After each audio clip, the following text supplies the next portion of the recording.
Welcome आप सभी विद्यार्थियों का एक बार फिर से फिजिक्स फॉर यू के इस यूट्यूब चैनल पर।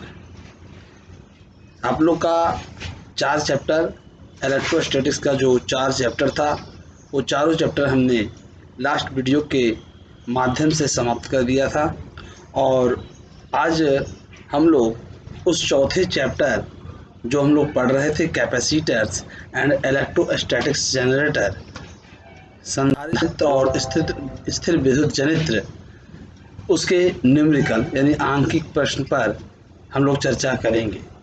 हमने व्हाट्सएप के माध्यम से आप लोगों को इस चैप्टर के न्यूमेरिकल्स भेजे थे।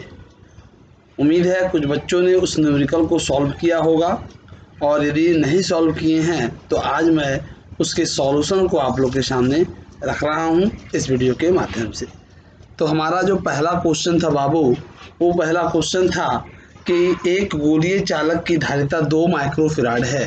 गोलीय चालक की धारिता 2 माइक्रोफैराड है तो उसकी त्रिज्या क्या होगी, यानी कैपेसिटेंस ऑफ ए कंडक्टर, कैसा conductor, spherical conductor is 2 microfarad, then what is the radius, है ना। इसका रेडियस क्या होगा उस स्फेरिकल कंडक्टर का, ये हम लोग को ज्ञात करना है।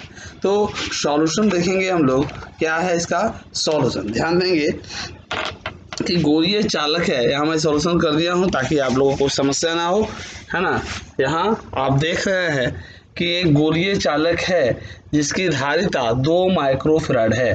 तो 2 माइक्रोफैराड को फैराड में बदल दिया गया, एक माइक्रोफैराड हो रहा 10 पावर माइनस 6 फैराड, तो 2 गुणे 10 पे पावर माइनस 6 फैराड। तो त्रिज्या क्या होगा ये हम लोग को ज्ञात करना है। तो गोलीय चालक की धारिता आप जानते हैं C बराबर 4 pi epsilon not into R। यहाँ C का मान ये रख दिए 2 गुणे 10 power minus 6। 4 pi epsilon not का मान क्या होता है बाबू, आप 4 pi epsilon not 1/4 pi epsilon not का मान पढ़े हैं 9 इंटू 10 पावर 9। तो यहाँ 4 पाई एप्सिलॉन नॉट उलट जाएगा तो 1/9 इंटू 10 पावर 9 इंटू R। इसलिए R बराबर निकालेंगे तो ये जाके उससे मल्टीप्लाई होगा, 9 दूनी 18 और 10 पे पावर यहाँ 9 है, यहाँ माइनस 6 है तो 9 में से 6 जाएगा तो 3, यानी 1.8 गुणे 10 पे पावर 4। अगर पॉइंट रखेंगे तो यहाँ पर एक पावर बढ़ जाएगा। इस प्रकार पहले का आंसर आ गया गोलीय संधारित्र की जो त्रिज्या आ गई 1.8 इंटू 10 पावर 4 मीटर। कोई प्रॉब्लम, ये आपका क्या हो गया आंसर हो गया। चलिए दूसरा क्वेश्चन है कि एक चालक है जिसका धारिता 8 माइक्रोफैराड है और उसे 1000 वोल्ट तक विभव से आवेशित किया गया है, तो उसकी ऊर्जा क्या होगी, है ना। तो आप पढ़े हैं 8 माइक्रोफैराड है, इसको फैराड में बदले 8 गुणे 10 पावर माइनस 6 फैराड, भी है 1000 वोल्ट, इसको लिख सकते हैं 10 पावर 3 वोल्ट। ऊर्जा 1/2 CV²। क्या पढ़े हैं, ऊर्जा बराबर 1/2 CV²। 1/2 C का वैल्यू यहाँ से पुट किए और V² है 10 पावर 3 का स्क्वायर कर दिए, कोई दिक्कत है ना। और यहाँ से ये 2 से कट जाएगा 4 बार में, 10 पावर माइनस 6 हुआ, 10 3 दूनी 6, माइनस 6 प्लस 6 खत्म हो गया, सिर्फ क्या बचा 4 जूल, यानी 4 जूल हमारा क्या हो गया आंसर हो गया। तो ये आपके दूसरे क्वेश्चन का भी सॉल्यूशन हुआ। चलिए आइए तीसरे क्वेश्चन। तीसरा क्वेश्चन क्या है उसको एक बार हम लोग पढ़ लें। तीसरा क्वेश्चन जो है उसको देखेंगे। तीसरा क्वेश्चन आपको कह रहा है कि एक चालक जिसकी धारिता 1.11 into 10 to power minus 11 farad है को 19.5 गुणे 10 पे पावर 3 वोल्ट तक आवेशित किया गया है, और एक दूसरे चालक जिसकी धारिता है ना 6.67 into 10 to power minus 12 farad है को भी उतने ही आवेश से आवेशित किया गया है, और दोनों चालकों को एक महीन तार से जोड़ दिया गया है।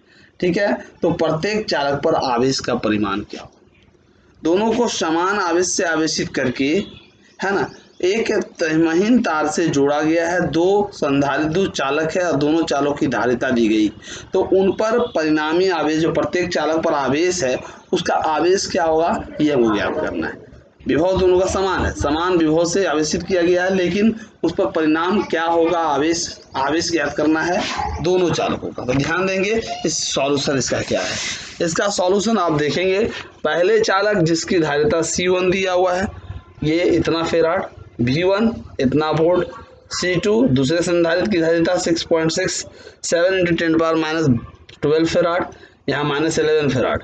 तो पहले चालक पर आवेश Q1 अगर ये हो तो Q1 बराबर Q बराबर CV पड़े है ना, तो Q1 बराबर C1 V1, C1 का मान पुट किए, V1 का मान पुट किए, कोई दिक्कत। इन दोनों को गुना कर दिया गया, 111 195 आ गया इतना। पॉइंट को ध्यान से हटा दीजिए, यहाँ 1 अंक, यहाँ 2 अंक, 3 अंक का पॉइंट है ना। और यहाँ पर आपका 11 में से 3 गया तो -8 बचा, और ये पॉइंट नीचे जाएगा फिर ऊपर आएगा तो ये पावर -3 हो जाएगा। तो 8 3 कितना हो गया बाबू, 11, है ना। अब हम पॉइंट यहाँ पर अपने मन से यहाँ बैठाए 1 अंक के बाद, तो कई अंक के बाद ले गए, 1 2 3 4 अंक के बाद, तो जितना अंक के बाद ले जाएंगे उतना +4 कर दिए, तो 11 में से 4 गया -7, यानी 2.16 से इंटू 10 पावर में 2 अंक तक लिए 10 पावर -7 कूलाम। ये पहले का आवेश हो गया। और चूंकि दूसरे का भी विभव समान विभव से भाषित किया गया तो V2 भी V1 के बराबर होगा। Q2 निकालना है तो उसी फार्मूला से C2 V2 हो जाएगा। C2 का मान रखेंगे, V2 का मान रखेंगे, सॉल्यूशन करेंगे बाबू, इतना है। इसको सॉल्व नहीं किए, आपके लिए छोड़ दिया गया है। C2 V2 जैसे ऊपर सॉल्व किए हैं उसी तरह से C2 का मान रखेंगे, V2 का मान रखेंगे और सॉल्व करेंगे, आपको इतना है, कोई दिक्कत। चलिए अब आ जाइए चौथे क्वेश्चन पर।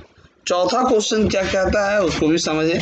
चौथा क्वेश्चन जो है बाबू वो कह रहा है 4 गोला, चारों गोलों का व्यास दिया हुआ है क्रमशः 0.303, 0.05, 0.06 तथा 0.09, है ना, मीटर है, और एक तार से जोड़ दिया गया। चारों गोला जिनका व्यास दिया गया है उन चारों गोलों को एक तार के माध्यम से जोड़ दिया गया है ना। उभयनिष्ठ विभव प्रत्येक गोले पर आवेश का मान निकाले। उभयनिष्ठ विभव भी निकालना है एवं प्रत्येक गोले पर आवेश का मान निकालना है, जबकि कुल आवेश दिया हुआ है 230 × 10⁻⁹। देखिए यहाँ 4 गोला है बाबू, और चारों गोला को अलग अलग व्यास दिए गए हैं, तो उनकी त्रिज्या ज्ञात हो जाएगी और उनका कुल जो आवेश है वो दे दिया गया है कि कुल आवेश 230 × 10⁻⁹ कूलाम है। तो उभयनिष्ठ विभव जो होगा, चूंकि जब चारों तार को जोड़ेंगे तो आवेश का प्रवाह एक से दूसरे, दूसरे से तीसरे, यानी उच्च विभव से निम्न विभव तक, और वह तब तक होगा जब तक सबका आवेश विभव समान ना हो जाए। तो जो समान विभव हो जाएगा उभयनिष्ठ विभव कहलाएगा। उस उभयनिष्ठ विभव का मान क्या होगा और प्रत्येक गोले पर अपना अपना आवेश क्या होगा, इसकी गणना करना है ना। मैं यहाँ पर एक गोले का विभव मतलब उभयनिष्ठ विभव निकाल देता हूँ और एक गोले का आवेश निकाल देता हूँ, बाकी 3 गोलों का आपको निकालना होगा, है ना। तो सॉल्यूशन यहाँ ध्यान देंगे नंबर 4 क्वेश्चन का, है ना। यहाँ देख रहे हैं बाबू, आपका पहला गोला है, पहले गोले का व्यास दिया है 0.03, तो त्रिज्या निकालना है, त्रिज्या व्यास का आधा होता है, 2 से भागा दे दिए, आ गया 0.015। सिमिलरली R2 को निकाला गया, R3 निकाला गया और R4 निकाला गया। सभी का गोलों का व्यास दिया हुआ है, सभी गोलों का त्रिज्या ज्ञात कर दिया गया। अब उस पर कुल आवेश 230 × 10⁻⁹ कूलाम है ना, इसको लिख दिए। उभयनिष्ठ विभव जो होगा कुल आवेश बटा कुल धारिता, उभयनिष्ठ विभव क्या हो जाएगा, कुल आवेश बटा कुल धारिता। तो कुल आवेश आपका क्या है, दिया हुआ है Q मान लिए, है ना, Q आपको यहाँ दिया हुआ है। कुल धारिता, तो गोलों का धारिता C1, 4 गोला है, C1 + C2 + C3 + C4, और गोलीय चालक की जो धारिता होती है बाबू 4πε0r। तो पहले का होगा 4πε0r1, 4πε0r2, 4πε0r3, 4πε0r4, 4πε0 common आ गया तो R1 + R2 + R3 + R4, कोई प्रॉब्लम। ऊपर 230 × 10⁻⁹ है, नीचे 4πε0 है, तो इसको मानेंगे ऊपर 1/4πε0 है, 1/4πε0 का मान 9 × 10⁻9 होता है, गुणे 230 × 10⁻9 हो गया, है ना। ये तो आपको इसका वैल्यू हम रख दिए हैं। R1 R2 R3 R4 सबका वैल्यू रख दिए प्लस में, कोई दिक्कत। ऊपर से देखेंगे ये 9 गुने 230 रह गया और 10 पे पावर 9 और 10 पे पावर -9 खत्म हो गया, तो बचा 9 गुने 230। नीचे जितना है बाबू उसको सबको क्या कर दिए, जोड़ दिए, 0.015 है ना, 0.015। उसके बाद आपका क्या बच रहा है ना, 0.03, ठीक है, 0.045 0.025 सबको जोड़ेंगे आएगा 0.115, ठीक है। ये 0.115 आ गया।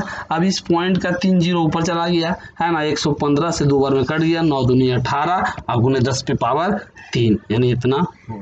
ये क्या हो गया, कुल उभयनिष्ठ विभव हो गया है ना। उभयनिष्ठ विभव की गणना मैंने कर दिया। अब पहले गोले पर आवेश क्या होगा, तो पहले गोले पर आवेश Q1 बराबर C1 इंटू भी तो सबका समान है, Q1 बराबर CV होता है ना, तो Q बराबर CV होता है Q1 बराबर C1 इंटू भी। C1 का वैल्यू पहले गोले के धारिता 4 इंटू R1 और भी का मान हम निकाल चुके हैं 18 गुने 10 पावर 3, ठीक है बाबू। अब इस आधार पर है ना इसका वैल्यू 1/9 इंटू 10 पावर 9 हो गया और 0.015 R1 दे दी, इसका वैल्यू देखिए इतना रखे, R1 का वैल्यू इतना रखे और B का वैल्यू इतना रखे। ये 9 से कट गया, 9 दूनी 18 और 15 दूनी 30, तो 0.030 10 पे पावर -3 हो गया यहाँ पर से, और इसका प्लस 9 ऊपर जाएगा तो -9 हो गया, तो 9 में 3 में से 9 गया -6 है ना, 0.030। अब इसको हम अगर 30 लिख दें, पॉइंट को इधर हटा दें 1 2 3 अंक के बाद है ना, पॉइंट को 3 अंक के बाद ले गए तो ऊपर में प्लस -3 कर देंगे, जब उधर ले जाते हैं तो प्लस करते हैं, इधर ले जाते हैं तो माइनस करते हैं, तो 6 में 3 6 3 कितना हो गया 9, यानी 30 गुने 10 पावर 9 कूलाम आवेश पहले गोले का आवेश निकल। उसी तरह से बाबू आपको Q दूसरे का निकालना है, Q2 बराबर C2 इंटू भी, C2 फिर निकल जाएगा 4π इंटू R2 से, भी का मान दिया है रख देंगे इतना निकलेगा, Q3 C3 भी इसका वैल्यू यहाँ रख दिए हैं, Q4 इतना। इसको आप सॉल्व करके लिखेंगे, आंसर हमने लिख दिया 50 गुने 10 पावर -9 कूलाम, 60 गुने 10 पावर -9 कूलाम, 90 गुने 10 पावर -9 कूलाम। इस तरह से चारों गोलों का क्या निकल जाएगा, आपका आवेश निकल जाएगा, कोई प्रॉब्लम। चलिए अब आते हैं हम लोग अगले क्वेश्चन की ओर, 5वां नंबर क्वेश्चन। 5वां नंबर क्वेश्चन क्या कह रहा है बाबू, ये थोड़ा लंबा न्यूमेरिकल्स है ना, लेकिन आपको एक सॉल्यूशन बताए हैं, 4 सॉल्यूशन आपको मतलब 3 गोली का आपको निकालना है। उभयनिष्ठ विभव हम ज्ञात कर चुके हैं, इसको आप बाकी तीनों को अपने से सॉल्व करेंगे। 5वां नंबर क्वेश्चन है कि 5 माइक्रोफैराड धारिता का एक संधारित्र है ना 250 वोल्ट तक आवेशित किया जाता है। एक संधारित्र है जिसका धारिता दिया है 5 माइक्रोफैराड और उसको 250 वोल्ट तक आवेशित किया जाता है। दूसरे, इसके सिरे को बिना आवेशित 20 माइक्रोफैराड की धारिता के एक दूसरे संधारित्र से जोड़ दिया जाए। एक दूसरा संधारित्र है जिस पे कोई आवेश नहीं है, बिना आवेशित है, और उसको उसके साथ जोड़ दिया जाता है, तो परिणामी विभव का मान क्या होगा। यानी आप जानते हैं कि जो परिणामी विभव होगा वो है ना, जो तब तक आवेश का प्रवाह होगा जब तक उच्च विभव से निम्न विभव तक है ना दोनों का विभव समान ना हो। आवेश का प्रवाह उच्च विभव से निम्न विभव की ओर होगा, लेकिन तब तक होगा जब तक दोनों ओर का विभव समान ना हो जाए। इस स्थिति में हम देखेंगे कि इसका सॉल्यूशन कैसे होता है। उभयनिष्ठ विभव जो कि हम जानते हैं, उभयनिष्ठ विभव कुल आवेश बटा कुल धारिता होता है। तो देखेंगे सॉल्यूशन क्या है 5वां नंबर क्वेश्चन। 5वां नंबर क्वेश्चन जो है सर, इसका सॉल्यूशन आप देखेंगे, ये देखिए C1 दिया हुआ है। C1 आपका कितना है, C1 बराबर 5 माइक्रोफैराड, 5 गुने 10 power -6, V1 250 volt, C2 20 microfarad 20 गुने 10 पावर -6 वोल्ट, और दूसरा जो चालक है वो बिना संधारित्र जो है बिना आवेशित, यानी इस पर कुल विभव 0 होगा है ना, V2 0, और विभव उभयनिष्ठ विभव जो V होगा V बराबर कुल आवेश बटा कुल धारिता। तो यहाँ Q1 यहाँ Q2, Q1 बराबर C1 V1, Q2 बराबर C2 V2, और यहाँ कुल धारिता C1 प्लस C2, सब वैल्यू आपको दिया हुआ है, इन सभी को रख देंगे तो आपका 5वां नंबर सॉल्व हो जाएगा। तो समझे, विभव बराबर कुल आवेश बटा कुल धारिता, कुल आवेश Q1 प्लस Q2 करेंगे तो Q1 का वैल्यू यहाँ C1 V1, Q2 का वैल्यू है C2 V2, और यहाँ C1 प्लस C2। इसको सॉल्व कर देंगे वैल्यू को रखकर, तो आपको 5वें क्वेश्चन का भी जवाब मिल जाएगा है ना। तो इस तरह से आपने 5 प्रश्नों का उत्तर प्राप्त कर लिया, ठीक है। और आगे का प्रश्न भी आप लोग सॉल्व करेंगे। ठीक है, 5 नंबर तक मैंने बता दिया, इसका जो सॉल्यूशन आएगा 50 वोल्ट, आंसर क्या आएगा लास्ट क्वेश्चन का 50 वोल्ट। तो इस तरह से आप न्यूमेरिकल को सॉल्व करें, और बाकी सारे क्वेश्चन को भी मैंने दिया है ना, उस क्वेश्चन को मैं सॉल्यूशन आप लोग के पास भेजूंगा। पहले आप लोग प्रयास करें बनाने का, अगर बन जाता है तो ठीक है ना। अभी कुछ समस्याएं हमारे पास चल रही है, इसलिए वीडियो जल्दी अपलोड नहीं कर पा रहा हूँ। फिर भी जहाँ तक होगा मैं वीडियो को धीरे धीरे अपलोड करता रहूँगा, और अभी 2 वीडियो और भेजूंगा जिसमें न्यूमेरिकल्स होंगे, और उन वीडियो के माध्यम से इस चैप्टर का सारा न्यूमेरिकल समाप्त कर दिया जाएगा। इंग्लिश मीडियम के बच्चे जिन्हें अभी तक इंग्लिश का थ्योरी नहीं भेजा गया है, वो आज उन्हें इंग्लिश का बाकी बचा हुआ थ्योरी भेज दिया जाएगा। साथ ही न्यूमेरिकल्स को इंग्लिश में प्रोवाइड कर दिया जाएगा, ताकि आप लोग भी आसानी से न्यूमेरिकल को सॉल्व कर सकें। तो आज के लिए हम इतना ही रखते हैं, है ना। अगले वीडियो में अगले जो क्वेश्चंस दिए गए हैं उस क्वेश्चन का सॉल्यूशन लेकर आऊँगा। पहले आप लोग अपने तरीका से करें, और उसके बाद अगर आप लोग का सॉल्व हो जाता है तो ठीक है, नहीं होता है तो विद्यार्थियों के सजेशन के आधार पर, जो अगर चाहेंगे कि हाँ इसका सॉल्यूशन चाहिए, तो उसके आधार पर वीडियो देकर आप लोग को न्यूमेरिकल को सॉल्व कराया जाएगा। ठीक है, तो आप लोग घर पर रहें, सुरक्षित रहें, है ना, क्योंकि नवादा का ग्राफ मैंने पहले भी बताया है बहुत तेज़ी से बढ़ रहा है संक्रमण का, और आने वाले समय में नवादा रेड जोन में भी घोषित होने वाला है या हो चुका है ना। तो इसलिए आप तमाम विद्यार्थियों, तमाम गार्जियन से आग्रह है कि बिना मतलब के घर से बाहर ना निकले, घर में रहें, सुरक्षित रहें, है ना। हालांकि यह लॉकडाउन की स्थिति अब धीरे धीरे बदलते जा रही है, बहुत सारे छूट दे दिए गए हैं, लेकिन छूट का मतलब ये नहीं है कि हम लोग बिना मतलब का घर से निकले। अब देखिए, हम लोग जल्द ही, चूँकि मैं नवादा जिला प्राइवेट इंस्टीट्यूट का एक अध्यक्ष हूँ, तो जल्द ही हम प्रशासन से बात करके, है ना, इस विषय पर कि कोचिंग क्लासेस कब स्टार्ट हो, इस पर मैं बात करूंगा, ताकि आप लोग को फिर से कोचिंग क्लासेस जाने का एक सुनहरा अवसर प्रदान हो सके। फिर भी देखते हैं यह कब होता है, क्योंकि अभी हमारे पास कुछ काम है, उस काम को समाप्त करके बाद मैं प्रशासन से मिलने जा रहा हूँ। ठीक है, ताकि आप लोग का क्लास बढ़िया से चल सके। धन्यवाद।